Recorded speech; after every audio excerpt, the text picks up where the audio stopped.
भूमि पर आप निस्संदेह भाग्यवान हैं कि आप श्रीमद् भागवत कथा का श्रवण लाभ अपने जीवन को कृतार्थ करने के उद्देश्य से प्राप्त करने जा रहे हैं।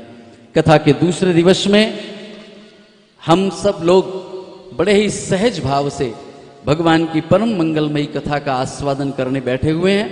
नैमिषारण्य तपोभूमि है, यहाँ हम आप भी तपस्या करने ही आए हैं और तपस्या हमारे आप से जितनी बन पड़े उतनी सदैव करनी ही चाहिए।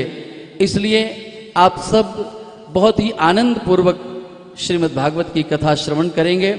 महाराजा मनु और शत्रुपा ने भी इतने चक्रवर्ती सम्राट होने के बाद भी नैमिषारण्य में आकर के उन्होंने जिस प्रकार कठिन तपस्या करके उस निराकार पर ब्रह्म को साकार रूप में प्रकट कर और उससे अपने पुत्र के रूप में उसको होने की प्रार्थना स्वीकार करा दी, ऐसी तपोभूमि, ऐसी दिव्य भूमि में आज आपका भी सौभाग्य कम नहीं है कि जब आप तपस्या करने पधारे हुए हो। तो आप सब बहुत ही श्रद्धापूर्वक महाराजा मनु की तपोभूमि, 88,000 ऋषि मुनिजनों की तपोभूमि, श्री सूत जी महाराज जी द्वारा गाई जाने वाली उस पुराणों की वंदना की जाने वाली भूमि में, महर्षि वेदव्यास जी द्वारा जिस भूमि में एक ऐसा गुरुकुल, एक ऐसी दिव्यता का वातावरण निर्माण करने का प्रयास किया गया था, उस पवित्र भूमि में हम आप सब लाभान्वित होने जा रहे हैं।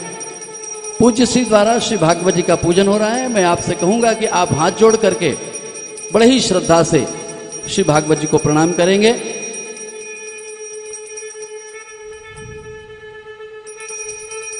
ये वंदना, ये आराधना आचार्य गणों द्वारा जब श्री भागवत जी की जाती है तो सभी साधारण मनुष्य जनों को इससे कुछ सीखने का, इससे कुछ सीखकर और कुछ अच्छा करने का मन में भाव पैदा होता है।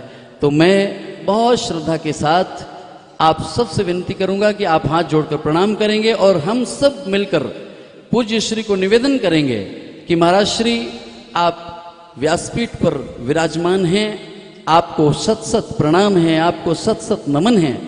आप श्री के चरणों में हम सब की ओर से बहुत विनम्र प्रार्थना है कि आज दूसरे दिवस की दिव्य श्रीमद् भागवती की कथा हम सभी श्रोता बंधुजनों को श्रवण कराएं। दूरदर्शन के माध्यम से, आस्था भजन चैनल के माध्यम से जो श्रोता अपने घर में बैठे इस प्रसारण को देखकर लाभान्वित हो रहे हैं, आप सबको भी नैमिषारण्य की ओर से बहुत बहुत शुभकामनाएं, बहुत बहुत आशीर्वाद।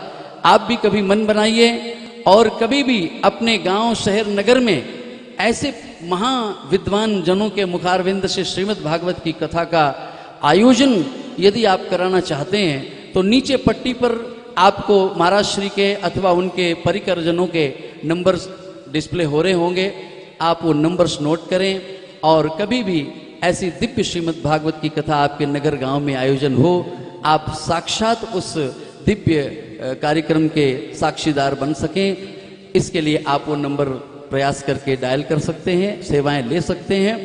और नैमिषारण्य आने का हम आपको बहुत बहुत आमंत्रण देते हैं। इन्हीं शब्दों के साथ आज के अपने इस प्रस्तावना को यहाँ विराम देना चाहूँगा और पूज्य श्री महाराज को निवेदन करूँगा, श्री अतुल जी महाराज जी से, कि वो आज के दूसरे दिन की मंगलमयी दिव्य श्रीमद् भागवत की कथा का आस्वादन हम सभी भक्तजनों को कराएंगे।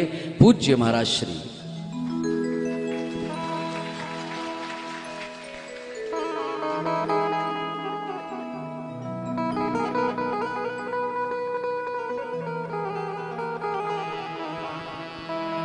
एक विनम्र सूचना है और आप सभी से विनती भी है, ये आप भाग्यवान हो कि जो व्यवस्था बनाई गई है, 15 यजमान परिवार आज जो मंच पर आमंत्रित किए गए हैं, जिन्हें सूचना दी जा चुकी है, मैं उन्हीं सभी भक्त वृंदों से आग्रह करूंगा कि वो मंच पर आएं, पूज्य महाराज श्री के साथ में व्यासपीठ का पूजन करेंगे और उसके पश्चात अपने आसन पर जाकर विराजमान होंगे।